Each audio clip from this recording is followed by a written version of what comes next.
Mirikitani with another episode of Marcus and the Mirkat. We are brought to you by Nike Wrestling. Go to athleteps.com for all of your Nike gear. By Resolite, the mat company, and by Pure and Clean Sports. We're seeing a ton of matches this weekend, the next couple weeks. Marcus on Resolite mats. Probably a lot of these athletes have been using Pure and Clean to stay clean all year. And a bunch of them have been wearing probably Nike shoes and Nike singlets. So I will do the collective shout out for both of us to all the Thoroughbred members and all the Border Brawl alumni that are wrestling this weekend. We will not try to name everyone so we don't short anybody, but it's a vast number for you. And as I mentioned to you off air, I think there are 5 or 6 Border Brawlers in the Mizzou Iowa State duel alone, which was really cool to see, like Rocky Elam, Vinny Zerban, Teague Travis, Gage Walker. I have to go through, but there was a couple of other ones in there too that I think there's at least 5 that I counted. So very cool to see these, in this case, young men continuing their careers and, wrestling on a very big stage. For sure. Really cool. We're recording this on February 25th. This is the day 1 of the Missouri State Tournament. It is Class 1 boys, Class 2 boys, and Class 1 girls. If you're not familiar with the Missouri, those are the smaller classes. They will wrestle today, tomorrow, Friday, Saturday. Will be Class 2 girls and Class 3 and 4 boys. And there are some very interesting team races. Don't know if we'll talk about that next week or not. I literally don't know what match we're going to pull up next week because college is done, but there's the second qualifying tournament is going on right now overseas, so maybe we'll pull up a freestyle match. But you and I talked about what to do this week. Very tempting to do Jackson Drake Ayala, although I think the Jack Seidel match was obviously way more balanced. So we're picking a match that really only had one scoring flurry in it, and that is Sergio Vega and Kale Petersen. But there are a lot of what ifs. There's at least one question I want to ask you tied specifically to one of your athletes. And so I think we'll get into it. I think it's important for us to note we do not own the right to this video that we are showing. I don't own that much of anything, Marcus. We just are our good name, out there. But my awesome beard. Yes, you do own that. And in a million years, I could never own that. So, all right, so here we are at the beginning of the match. We have the volume down. That's also part of all these copyright things. So people, this is a very interesting match, if for no other reason. Last time, Vega wrestled Nasir Bailey at the National Duels. Fascinating match, Marcus. It went 0-0. Both guys picked neutral, respect to both guys' top games. Then Nasir got Vega's foot up in the air, straight leg in front of him. Tried something, it didn't work. Vega reattacks and scores. So they go with Kale Petersen this time. Let it roll. Here we go.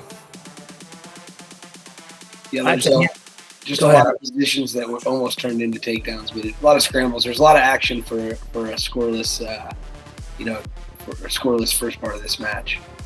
Yeah, if you're a Vega fan and you're pro Vega, he hasn't given up a takedown this year. He's a true freshman. He's a really difficult riddle to solve. If you have concerns about Vega, his attack rate has gone down tremendously, Marcus. And it feels like, if you get a referee that is going to ding guys for wrestling on their knees, him and Lockett and some of these other guys may have some problems. And if he gets behind, here's the first shot right here. So let's rewind this just a second.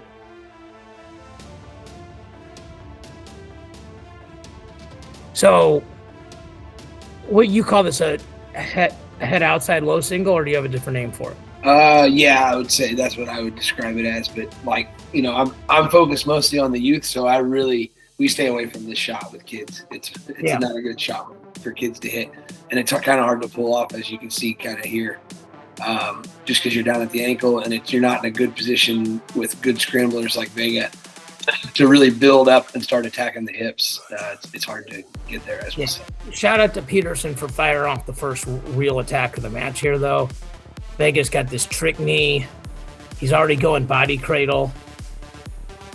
So I wanted to talk to you about this, Marcus, where he goes body cradle and Kale Petersen goes, like, he sits up with it.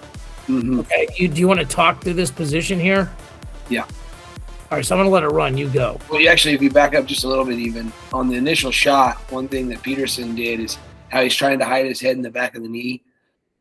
And what he's trying to stop from happening is what inevitably ends up happening, which is Vega gets his legs straightened, and that allows him to rotate back to where he can, like, square his hips up. Yeah, I think he sit and rotate. So this is a hard one for kids to get because they're getting driven over usually to their far hip. They think, like, I need to fight that. So they don't want to go to their far hip, which you really don't want to do. But if you can get your head up as you sit and rotate to your double leg, which looks like that's what he kind of does here. But, he goes, Petersen goes, sorry to interrupt you. Petersen goes double and Vega goes body cradle. And then in the course of that, it looked like for a second here, Vega was going to get him. And then Petersen sits up, and then he's in the high head position, win for a second right here. I mean, like, now, if he can swisher step, it feels like he might be out of it, right? Yeah, that's the issue is with that. You call body lock or body cradle, which now is kind of almost more of a what, like, Nolf and them call the impossible to stop roll.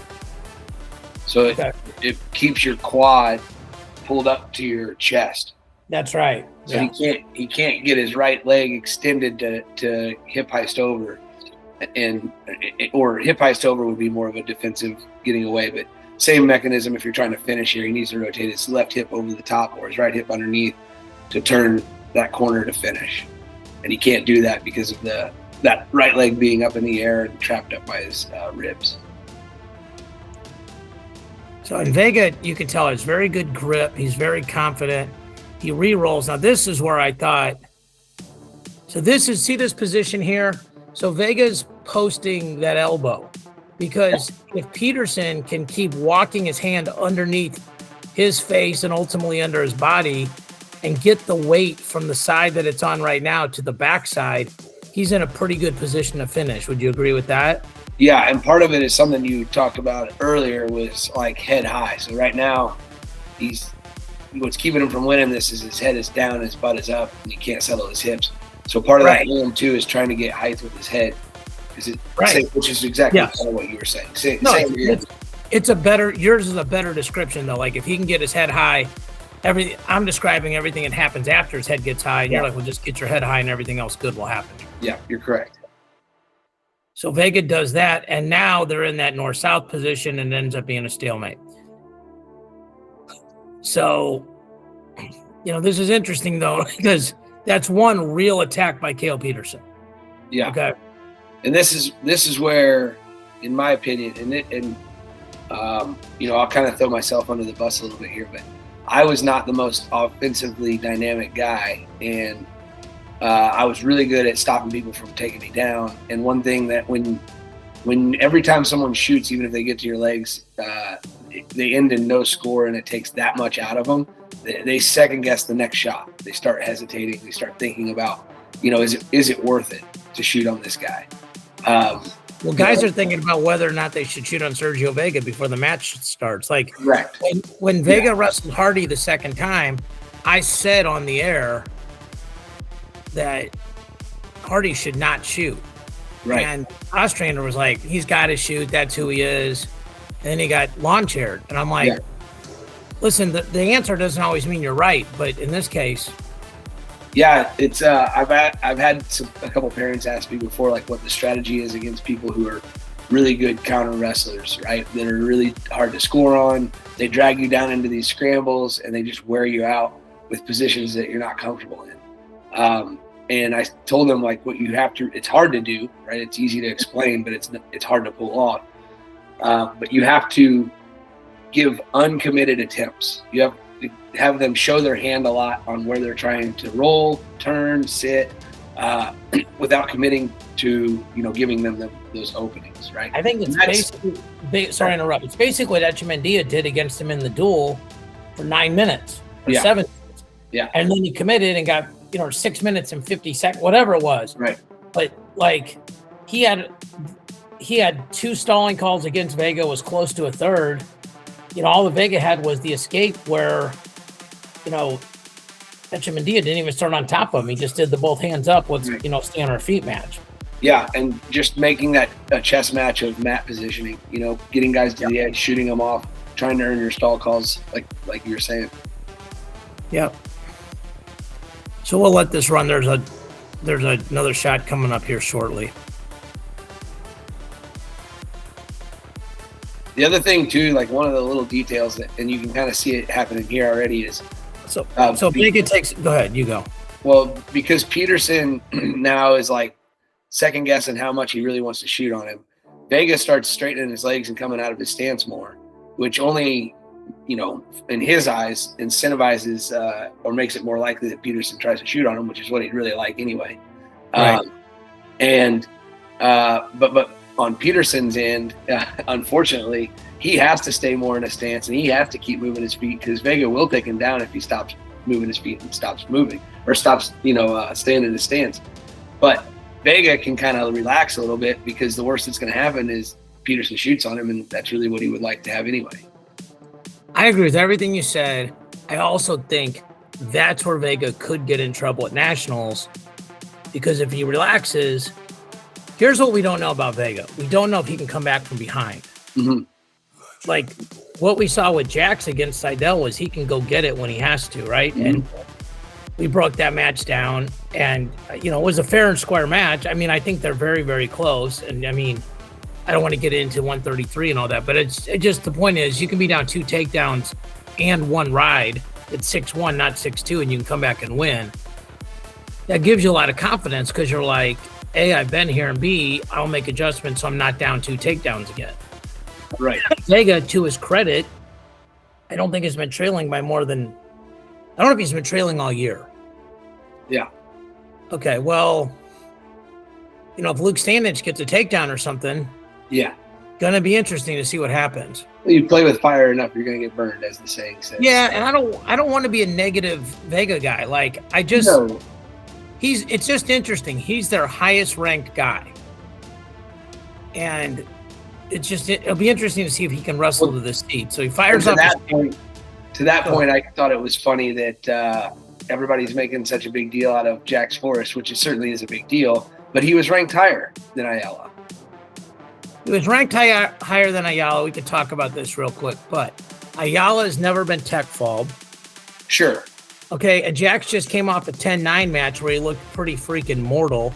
Right. And the people that wanted to listen to ridiculous lies thought there was a chance that Jax was going to redshirt, okay? Yeah.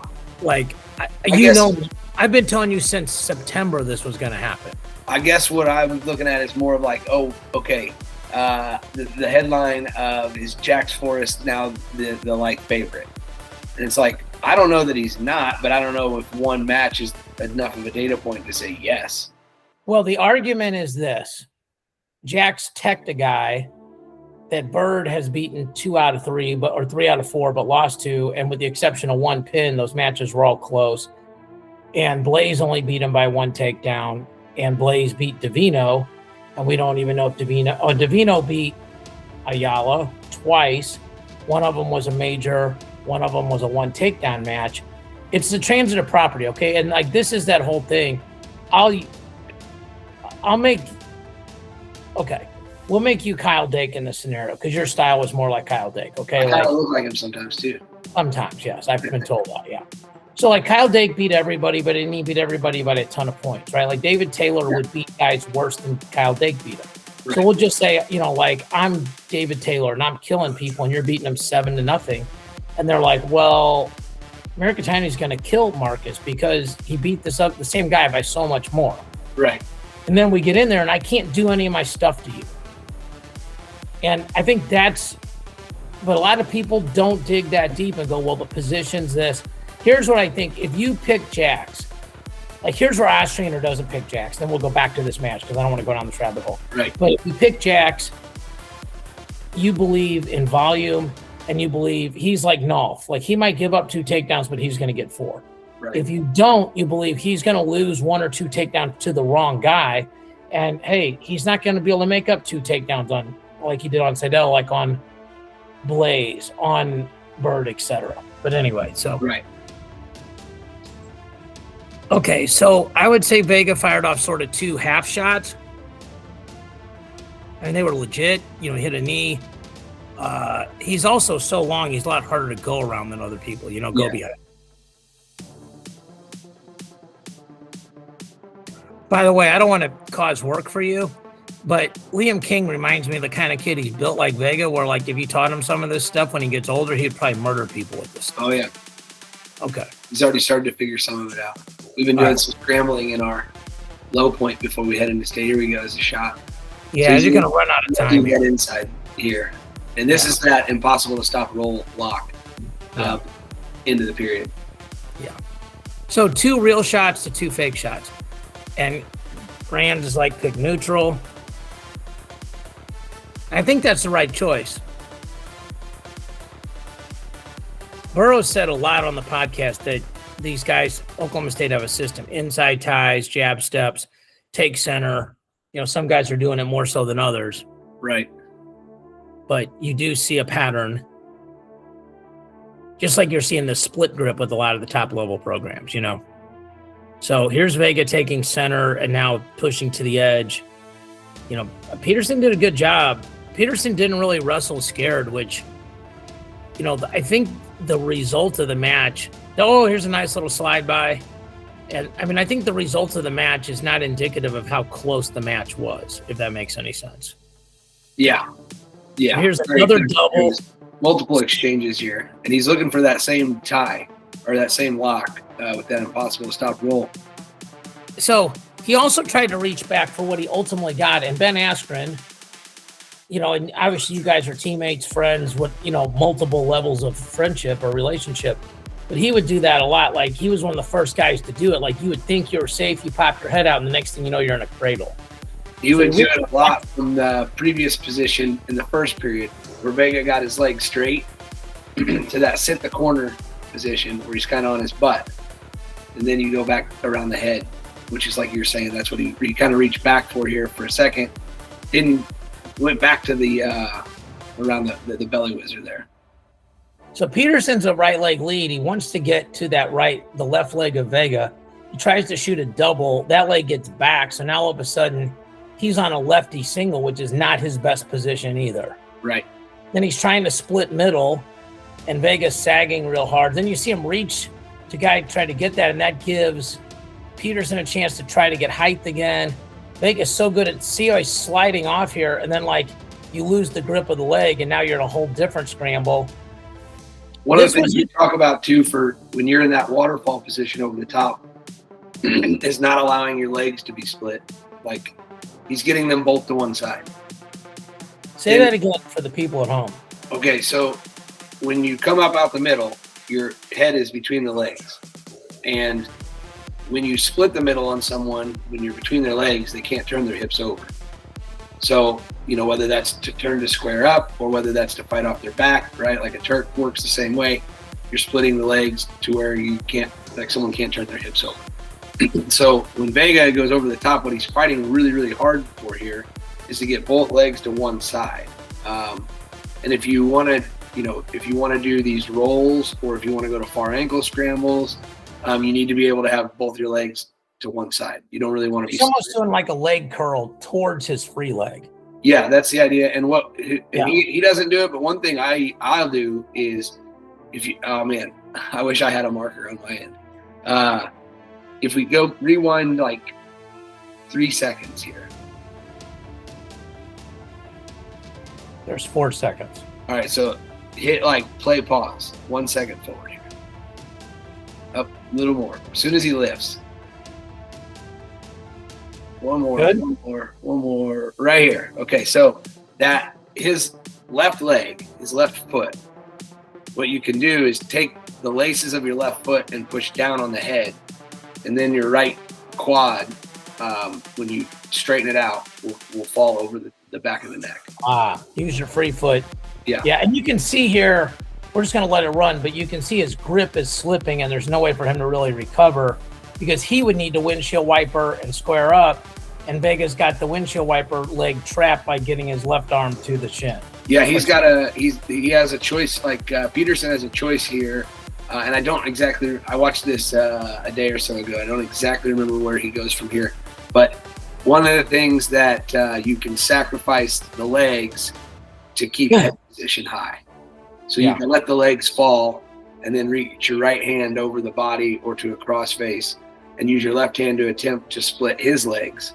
Catch a far ankle to keep him from turning his hips over. And Vega goes to the far ankle here, which is, you can't have a far ankle if you're not to one side. So that's right. So there he did what you tried to split him, but he can't drive. If he could drive, he could have won this position. And then it looked like he was going to win it here big time. And then Vega re-rolls. I mean, I felt like Petersen was closer to scoring most of the time. Like he was winning until he was losing, so to speak, or he was in it. Like even here looks like it's almost a takedown, right? Yeah. Like if he locks his hands on a Merkel, isn't this a takedown? Well, the only thing, in my opinion, and I'm not a referee, so this is not like a by the book thing. This is like a pure wrestling technique position. What it should be, I don't even know if this is what it is. But because he's curled underneath with his right, changes the entire thing. So you think no call, even if he had a Merkel headlock? Well, especially with a guy like Vega, because he's so good at scrambling. If he has his hand underneath that leg, all they have to do is move a half inch one direction, and now he's squirmed out of it again. Yeah. What was interesting about this match is I was texting with a guy. I'm like, Vega's going to be fine because there's no stall call yet. He hasn't been hit. The other thing, too, is that you can look at it another way, but like the reality is somebody's got to go score, and Vega is taking on less risk by going and scoring. I just don't know that his offense is as good. But the problem with Petersen is if he goes and tries to score, that gives Vega his best chance to score. Well, the escape is coming in, and he gets more and more desperate to find a takedown. He's gonna come out of position more, and he's gonna give up more because he's willing to try to chase things further and get more desperate, I guess.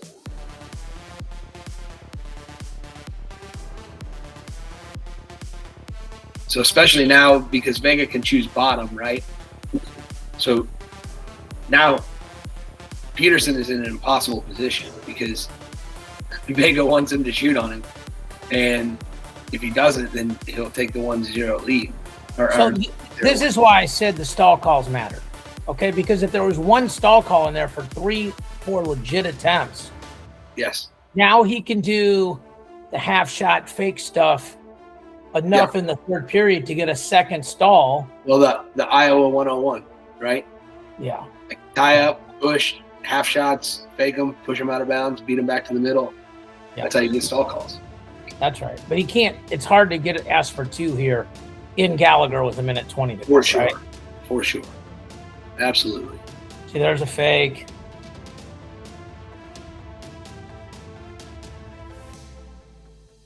See, the other thing is, and we could get in a whole conversation about whether you should tie up if you're a right leg lead with your right hand or with your left hand.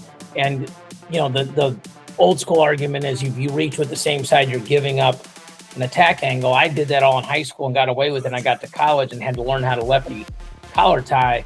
Mm-hmm. But Vega doesn't care. He wants you to come under that. And that was my thing in high school. I was so good at that position in high school.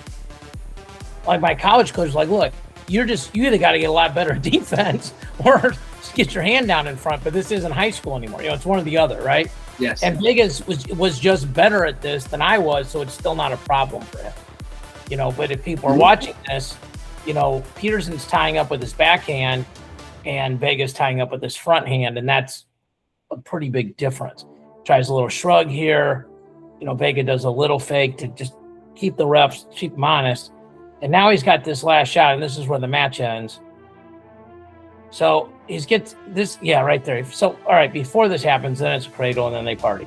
Okay, so when he gets this shot right here, okay, like he needs to try to go, Petersen needs to try to go left elbow to the mat, tripod, and run corner. Is that correct, or would you have him do something different? Oof. Against Vega, I don't know, because if you turn your left hip down, you're opening up. He likes that inside reach too. To like a high. I know what you mean, like a spladle position. Yeah. Yeah, to me, this is just not, I wouldn't want to be here at all. I know, but once you're here, I agreed. I would be center posting and lifting, waterfall. Trying to waterfall. Yeah, and really not that urgent to finish. I'd be trying to kind of catch a stalemate here, or take my time to finish, I guess I would say. So he slides his knee under to go waterfall, and that's when he gets sort of bent up like this. Now it's over. Like you see that body cradle. I think where he went wrong was, if you go back just a hair, it's hard to see because of the angle of the camera, but he bails on the lifting and he goes to the double, and that's when he's screwed, for lack of a better term. But right, you can see his hand right behind his foot here. Yeah, he tries to double off here, and then he kind of gets his head pushed down a little bit further, and that's when he kind of basically crunches him down enough that he tries to back out. And when he backs out, he creates that gap between the right hip there and the right shoulder, and he just reaches into his cradle. Yeah, that's exactly it. And I'll tell you this, Vega knows where he is in these cradles. Like, yeah, I'll tell you. Oh, sorry, I didn't mean to cut you off. But one thing I did want to talk about here is before he takes that cradle over, Ben has a really good cradle system that we use. And it's like with the cradle points and cradle lines, and I won't get too much into the weeds, but before he tries to take him over and pin him, he adjusts his positioning. And the common, if we go back to right before he takes it over, after he gets the lock and they kind of come up to his feet. Tell me when you want me to pause it. Right here. Okay, so right here. As he gets up and clears his leg, he went kind of like for a roll through, I think, and didn't really feel like it was there. And then he adjusts because where he is right now, his chest is a little bit too high or low, depending on how you look at it. But basically, too much towards the hips, and he needs to back down and away a little bit more to get his chest to where kind of if you drew a line between your armpits, that line you want to be on the line of if you drew a line between the back of their neck and the back of their knee. So you can see, like right now. All right, let me say this back to you. So sort of like armpit to armpit, that line that's above your nipples. Yep. Okay. You want that line to be parallel, like on top of the line between his head and his kneecap. Like laying on it. Like if you took a line and put it on another line. Yep. Yeah, like right on top of it. Yeah. Yeah. So like he kind of drops back a little bit here. Okay, I want to ask the question the right way because you already know the answer. So right now I understand what you mean by it's too high or too low, depending on how you look at it. It's too high in that his chest is past that line. It's too low in the sense that it's towards Petersen's rear end. Yes. Okay. So he needs to slide back. Yes. And it's not obvious when he does it because he does it kind of as he builds. Yeah.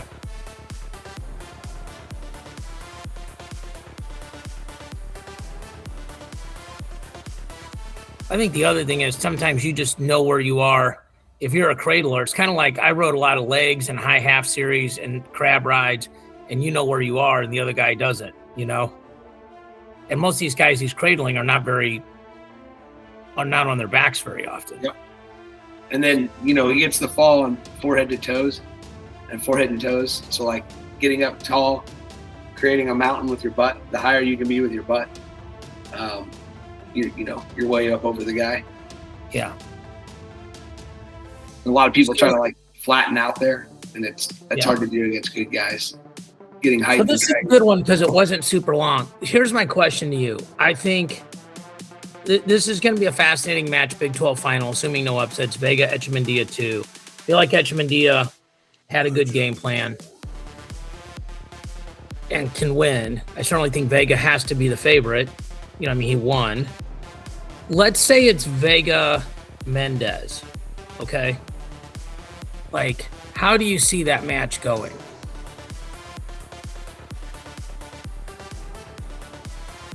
I would have to give it to Mendez, but I think it's a one takedown match. So just the threat of all this stuff means I kind of am with you. Here's where I think it could be a little different, but I think it's the same argument. I think Mendez is not really worried about Vega shooting. Although Vega is really good at shooting, having you go around and then you're still in these goofy scrambles you don't want to be in. But Mendez is like Olympic level clean on his go behind. So I don't think that's going to happen. Right. And I think he understands he needs to slide off first and not reattack a guy going into him whose arms are so long and wants to be in all the roly-poly stuff, that's a super high level critical, highly technical roly-poly term. So if not everybody understands for sure. But I think I think Mendez's pace is so high. I think he's going to spend a lot of time trying to snap him out of position, get his head off the center line, do those things like that, and try to get to a double where he can butt lock him and get his hips and feet off the mat. And then when he puts him down, have head on one side of the body, feet on the other side of the body. And the only counter that Vega would have would be a passover. And those guys are so good. If you know he has one counter, it's a lot easier to stop than 4 or 5 of them. The only reason why I think the match could be bigger is if that happens in the first period. It just depends if Vega tries to win. If Vega's like happy to lose even 3-2, let's say Mendez picks neutral, then they could beat 3-2. But if he has to come try to score on Mendez, that's where I do think it could get a little hectic. And also, if I was Mendez, I wouldn't try to ride Vega. I wouldn't care how much you're winning by. You could get rolled and pinned. Right. Yeah, I think the only I could see maybe like an ankle pick to a low double where you kind of wraps up both ankles and technically gets a takedown. Yeah, I see that. Yeah. Maybe in the third as Vega's feet start to slow and he's getting out of his stance a little bit because of all those snaps and the pace. And again, he's comfortable with the shots coming in. But I just think kind of same way you said on the go behinds, I give Mendez the nod due to intelligence and wisdom, I guess would be a better way to say it. Yeah, I think he's not going to rush it, right? He's not going to. I think they're going to have a good game plan too. They're gonna know what shot they're gonna be going after. That's a great point. Okay, that's a great point compared to these high school kids, right? Like in high school, youth, hey, I'm gonna work. As soon as I see my opening, I'm gonna hit it. Well, that works when you're better than everybody else. It really does. Right. But if it's is my opening what he wants me to shoot, right? If I was a very good sit the corner guy, right? So I knew when I was reaching this that you could go high crotch. Yeah. Because most guys were right leg lead, so they weren't going to get to my back foot and they weren't shooting low single. But all I wanted was instead of their shoulder to be right in the groin, it just be past my hip. Mm. And then once it's past the hip, I sit the corner. I'm climbing the hamstring. Back then it was suck you back into a tilt. And so, especially if the guy's stronger than you or faster than you're actually wanting him to take that shot. Mm-hmm. And I think that's where Vega is really tricky. I think people don't understand that more than half the time, you're shooting his shot. He definitely wants you to shoot a high crotch or a head inside to that, to his right leg. But I'm trying to remember now. I know what I was going to say. So the first shot we saw in that match right there was Peter with that head outside low single, right? And where did he immediately try to get it back to? Straight in the leg, pulling back around the corner to the, the high crotch head outside position. He's trying to bust you back to his defendable positions. It's kind of this is a really good line of defense that people teach. If I hit a righty swing on you and you take my head from the inside to the outside and my right palm was down, if I have my hands now, I have to learn to finish head outside, so left shoulder. That's funny because what I generally tell my kids, obviously not all kids and not all kids are the same, but generally speaking, what I tell the kids is I don't care if you can hit all your shots both ways. Like, I don't care if you can hit a lefty single and a righty single, but you need to be able to finish from both sides. Because if you hit a righty high crotch and they change your head to the inside, you're on a lefty single, and it doesn't matter that you're not good at hitting them. You're there. So you got to be able to finish. It's a very interesting way to explain it. And so you're taking the other you're taking it, like where if I hit high crotch, you change it to head inside. I was given the example if I take, head inside and you change it to high crotch. We always talk about those at the same time. Like, I know. Is taking their lead leg shot and putting it on a trail leg shot, and so it's a different shot and to the wrong side. So they're probably not good at finishing. No, for sure. And like I watched Matt Krause do that to Zane Richards one time in the All Metro meet, and it was crazy. Like he probably did it 18 times. He stopped him and scored once. Yeah. And I don't know why the referee didn't call stalling, but he didn't, and that won us the All Metro duel. Like Krause just letting him shoot him would just bust his head the other side, Yeah. And then he put him in that shin whizzer, that they used to call it a mouse trap, whatever you guys call it, Yeah. Whatever you want, shin whizzer, circle roll, whatever everybody wants to call it. I mean, everybody got a different name for it, but back then they called it a mouse trap, and he was a right leg lead, and Zane would hit that high crotch, and he would just rip his head to the inside, and when he ripped his head, all in one motion, he'd go shin whizzer. Yeah. We just worked shin whizzers defense the other night. Defending the shin whizzer or using the shin whizzer as defense? Well, when you teach youth, you got to pretty much show both if you're going to show one, because they don't know how to do either. So if you teach one, then you can't drill the other because they don't know how to get into the position. So just very basic how to do it more than anything. We didn't really get into the weeds of being good at it or even how to get out of there. It was more of just how to do it. You're coaching every day. I do think the switch the head thing is a really underutilized defensive movement. Oh, yeah. Especially if you're only good at defending like your lead leg one way. Everybody, this is the tightrope that you have to walk, in my opinion. Is everybody in my opinion, most people, not everybody, put too much emphasis on speed reaction on your sprawl and not enough emphasis on positioning and improving position once someone's in deep. And like, if you get kids too good at that, they let people in all the time. That's what you're just talking about, right? Like, shoot in on me. I don't care. I'll beat you. And then you get to college and you're like, this is a terrible strategy. I can't stop all these guys. Like, I can stop a lot of them, but I can't stop all of them. And, you get comfortable with letting people in too much. So trying to balance your head hands defense, and like quick sprawls, knee sprawls, things like that, but also like allowing slower drilling to, enter into the shot. And then we start picking it up from a positional standpoint of change your head over, crowd with my hips, circle my feet, drop my level, try to beat your head positioning, and then getting into your sparring from those positions there. Yeah. I like doing these pods with you is because we're not just talking about this specific match. Like, we had Vega at Hall of Fame duels last year, and you could see why he was a handful, because these high school kids, and some of them were really good, but you're like, this dude wants you to shoot.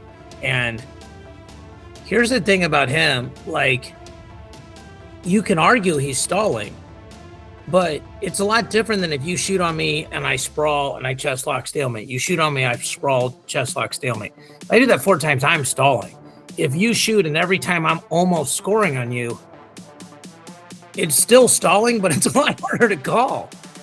Because you're the one doing all the action to initiate. Well, here's the other thing too, is let me put you in this, because this was an actual match that I had.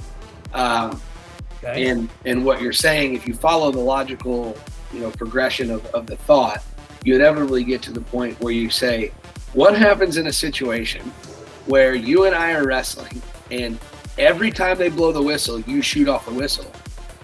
Like, are they going to call me for stalling even though I've had no opportunity to shoot? The answer is probably.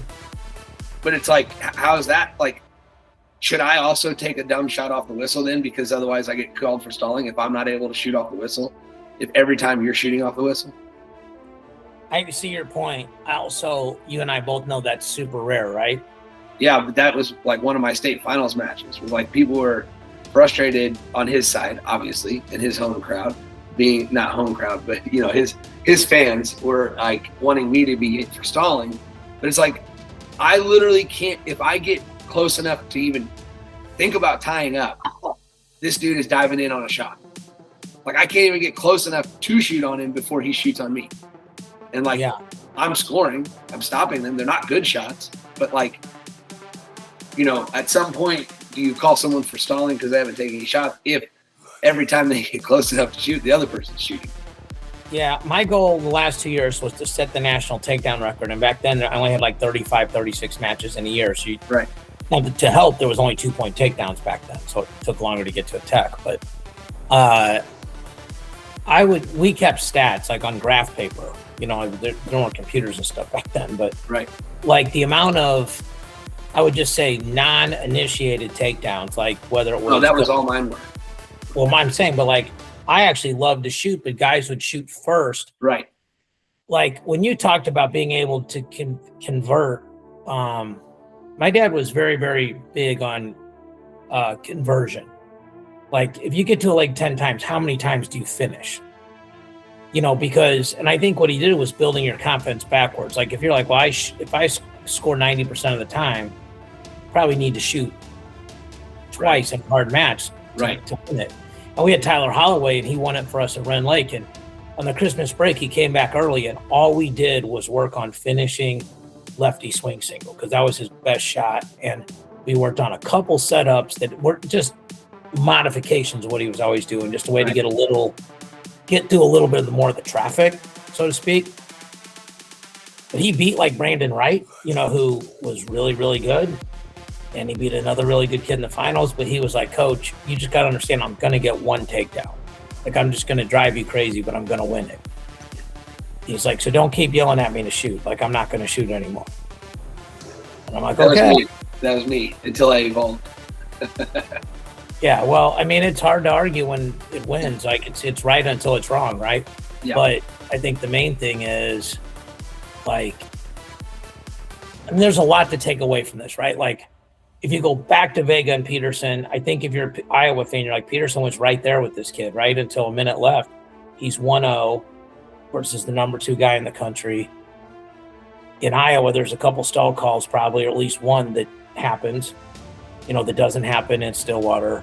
Yeah. And hey, Vega's wrestled all of his hardest matches with the exception of the duel at Nebraska at home. NDI was at home. Iowa duel was at home. Iowa State duel was home. Big 12s are basically home. Tulsa's a home meet. If you've ever been there, that's a home meet. And, you know, like if Petersen's the 10 seed and Vega's the 2 and he catches it, you know, he gets an upset, you like, maybe the crowd's not crazy. The referees call it different. We'll talk about this next week, but I'll just say this very briefly. If somebody, Ostrander and I are going to talk about this tomorrow, but reaction time is driving me crazy just because I don't know what it is. Yeah. And so I called a referee yesterday who you and I both know.